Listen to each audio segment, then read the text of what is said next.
تو بچوں، ایک دفعہ کا ذکر ہے کہ ایک آدمی ایک گدھا اور ایک گھوڑا لیے بازار جا رہا تھا اور اپنا سارا سامان اس نے گدھے پر لاد رکھا تھا، جبکہ گھوڑا اکڑ کر ناس سے چل رہا تھا۔ گدھے نے سامان کے وزن سے پریشان ہو کر گھوڑے سے کہا کہ میرا کچھ بوجھ تم بانٹ لو، میرا چلنا مشکل ہو رہا ہے۔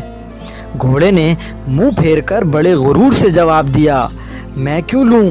مجھے تیری اور تیرے بوجھ کی کیا پرواہ؟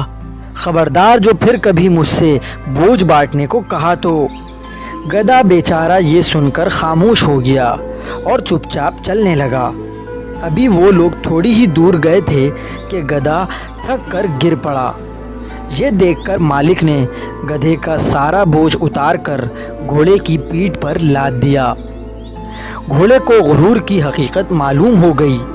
اس نے بہت ہاتھ پیر مارے، لیکن مالک کے ڈنڈے کے آگے اس کی ایک نہ چلی۔ مجبور ہو کر اسے سارا بوجھ بازار تک لے جانا پڑا۔ راستے میں گدھے نے گھوڑے سے کہا کہ بھائی، اگر تم کچھ بوجھ میرا لے لیتے تو تمہیں سارا بوجھ ابھی نہیں اٹھانا پڑتا۔ گھوڑے نے شرم سے سر جھکا لیا۔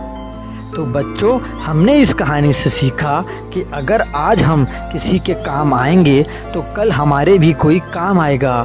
اسی لیے ہمیں ہمیشہ دوسروں کی مدد کرنی چاہیے۔ بچوں، اگر آپ کو ہماری اسٹوری اچھی لگی تو ہمارے چینل مورل ٹی وی کو سبسکرائب کر دیجیے۔ Thank you.